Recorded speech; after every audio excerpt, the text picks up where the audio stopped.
Good afternoon, everybody, and welcome to the third episode of Garage Area Podcast. I'm slightly delayed, I apologise. It's been a bit of a weird set of circumstances this week for the race world. Obviously, my regular edition of Garage Area came at you earlier this week with no race to actually report on.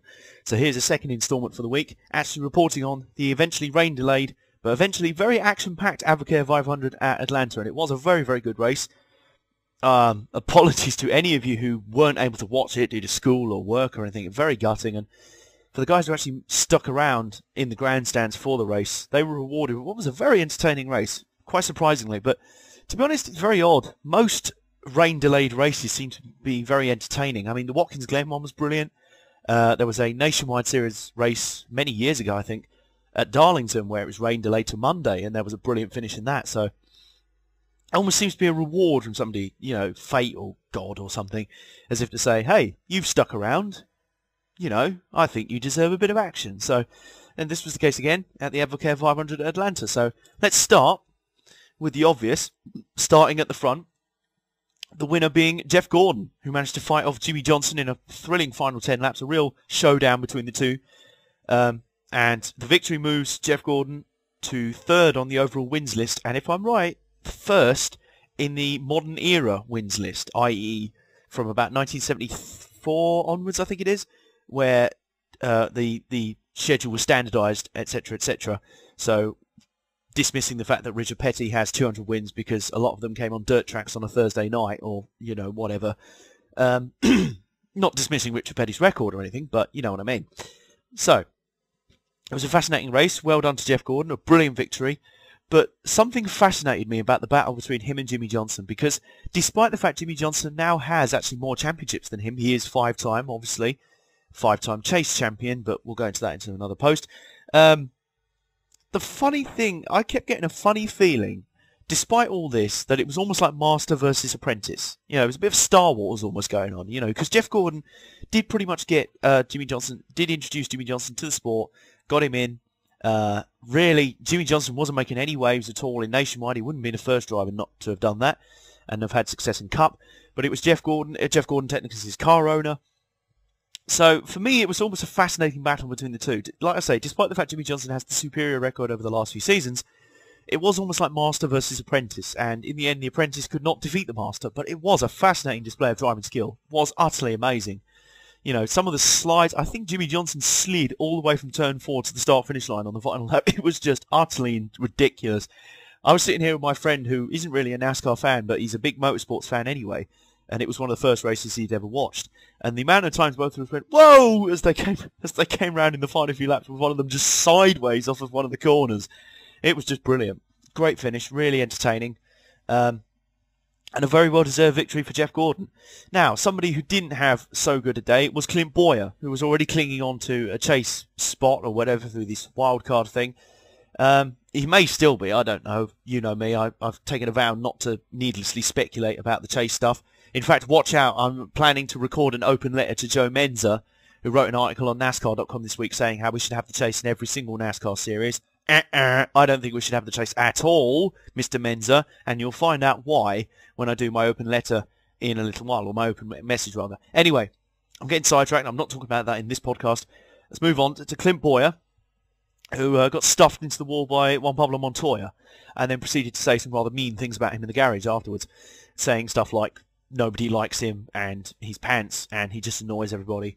And Montoya hit back on Twitter later saying about, well, you know, he should have given me some room, blah, blah, blah, blah. But it did interest me, because the incident itself did seem a bit 50-50. I mean, I'm looking at it, they'd had a little bit of a skirmish beforehand, a bit close racing, and it's something that really puzzles me in NASCAR nowadays. The drivers seem to get annoyed over so many little things. I mean, the Kurt Busch, Jimmie Johnson thing at Pocono a few months back, wasn't that just the most ridiculous excuse for a bit of girly pushing and shoving? Oh, no, you pushed me. You swerved in front of me. You came close to my car. Yeah. What is this? This is really boys have at it. It's boys moan at each other, or boys wave your handbags at each other. It's pretty poor, really. But the incident himself of Boyer and Montoya did look... That rhymes, actually, Boyer, Montoya. Anyway. Yeah, it did look like a bit 50-50. It wasn't like a... You didn't see Montoya just swerve left and go nerf into the wall.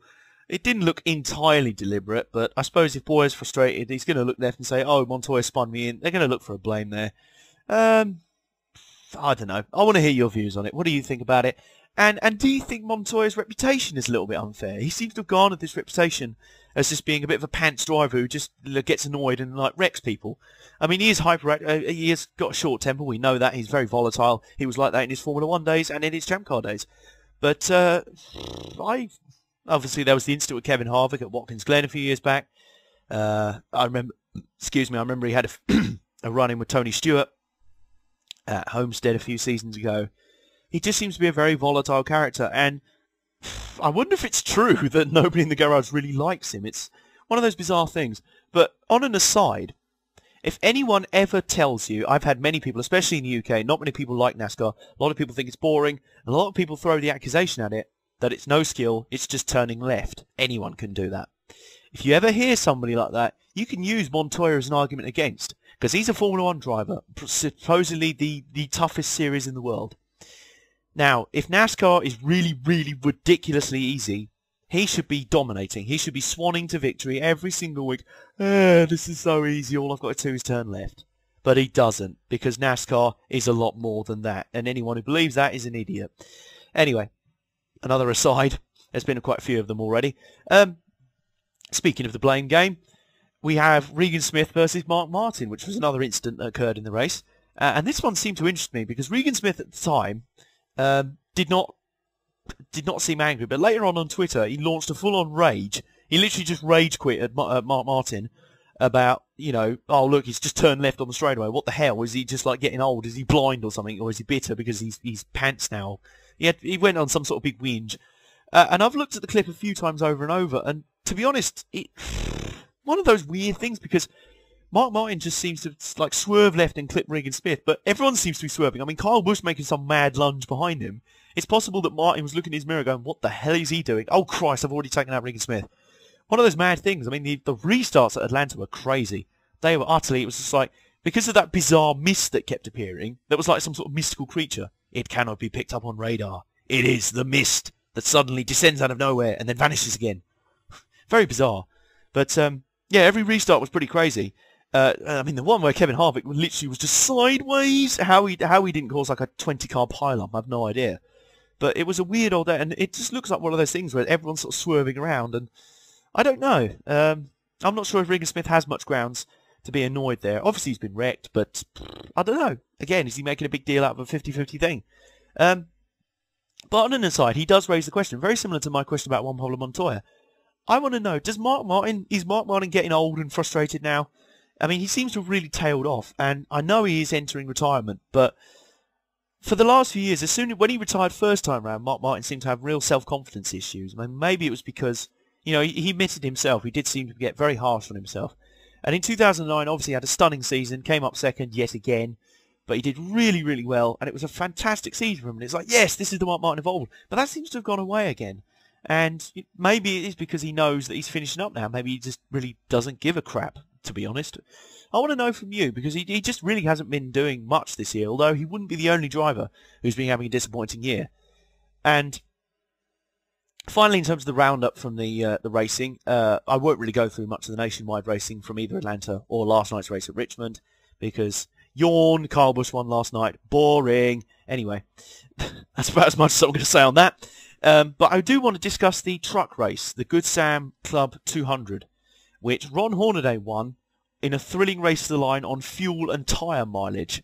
He beat out Clint Boyer, and I not only want to talk about it because it's a driver from his own series defeating a Cup regular guesting, but it raises the question about fuel mileage, which a lot of people seem quick to dismiss. It's one of these things like, if you win a fuel mileage race, it's like, oh, that's not a proper victory, you just luck that. And it's like, people who win on fuel mileage don't really, it's not a very, very credible way of winning. And I always think that's pathetic. That's an utterly pathetic way of thinking. And let me explain why. Fuel mileage is actually very, very tactical and tough to do. It's a combination effort from the crew chief, the crew, and the driver. It's, as I say, it's very, very hard work. In many ways, it's actually harder to win a fuel mileage race than it is to win a straight-up race. You win a straight-up race, you're just putting flat to the floor, foot to the floor, you're just going at it every single lap, battling the guys left and right. You've not got any worries. With a fuel mileage race, you somehow have to keep the guys behind you whilst conserving your fuel and tyres, trying to make the laps, getting home on fumes, essentially. I think that takes a lot of skill, and it deserves some credit. It may not be entertaining. Actually, no, forget that. It is entertaining. I don't get why people think it's boring either, because we've had 2 fuel mileage finishes in the last few months. The truck race and the Brickyard 400 when Paul Menard snatched victory from Jeff Gordon. I tell you what, at the end of the Brickyard 400, my heart was racing. That was an amazing finish, with Jeff Gordon charging through the field as guys faded behind them who hadn't been able to keep up with the track or keep in front of Jeff Gordon while saving fuel. But Menard was just there, and he just got there in the end. He just got there in time. That was utterly thrilling, and it was exactly the same with Ron Hornaday. Clint Boyer was chasing him down over 2 seconds a lap quicker. Hornaday was literally struggling to keep the truck on the track, just scraping home, and in the end he did. Literally, if that race had been a lap longer, Boyer would have been there, and he probably would have won it. It was a heart-racing finish, and it just reaffirms my point. I mean, there was a race at Michigan a few years back where I think it was a big fuel mileage run, and 3 drivers went into the final lap, and 2 of them ran out of fuel on the final lap. One ran out of fuel, which put, I think it was Greg Biffle into the lead. Then he ran out of fuel on the final stretch, and then Mark Martin took the victory whilst running out of fuel at the line. It was absolute chaos. And there's all sorts of examples of that. I mean, obviously a big one this year was the Coke 600, where Earnhardt Jr. pulled the fuel gamble. He's there, coming off the final corner. I'm out of fuel. So there you go. I don't understand where this sort of lack of credibility, this sort of, disrespect. It's like, people go, oh, well, he won a race. Oh, well, it was a fuel mileage race, so it doesn't count. Fuck no, does it count? That's ridiculous. You cannot say that. And as I said, I think it is actually tougher to win a fuel mileage race than it is a regular sprint to the finish type race. I'm going to put that on the line now. I want to hear from you whether you agree on that. I actually believe it is much harder to conserve your stuff, conserve your tyres, save fuel, enough fuel to get to the end, whilst holding the pack behind you, that's the key thing, than a regular race win. So, that's about all the topics I've got to discuss for this week. My final one, obviously, is my standard prediction game for Richmond tonight. The Wonderful Pistachios 400, which is another pretty pants name for a race. It's like the next up will be Ben and Jerry's Rather Delicious Ice Cream 500 or some crap like that. Anyway, yeah, the Richmond race tonight. Obviously, it's the cut-off race for the chase, so there's going to be a lot of people scrambling to try and get in. There's going to be a lot of speculation, as always. And there's going to be a few guys really sort of scrambling on the edge. And it's always a very exciting race anyway. Always a very exciting race. I love the track. I think it's a brilliant race. I'll be tuning in tonight with any luck. My predictions.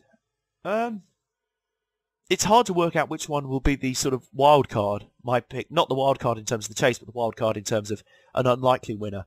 My 2 choices for the victory. Okay, no, I've made my choice.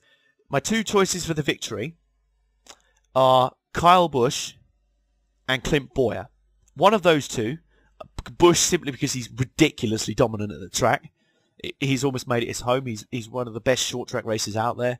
And Boyer because he's very good at that track, plus he desperately needs a win to sneak into the chase. My final pick, my wild card pick, AJ Allmendinger. And I'm not just saying that because he is one of my favourite drivers behind Jeff Burton. I do pull for him. Completely unbiased here. AJ Allmendinger actually had quite a good record here, much like Clint Boyer.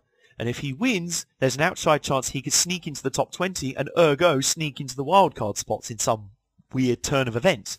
So there's a huge onus on him to try and grab a victory tonight. So he is my pick for the sort of wildcard left field choice of victory tonight. I want to hear your picks. I want to hear your responses to all of the points I've made today.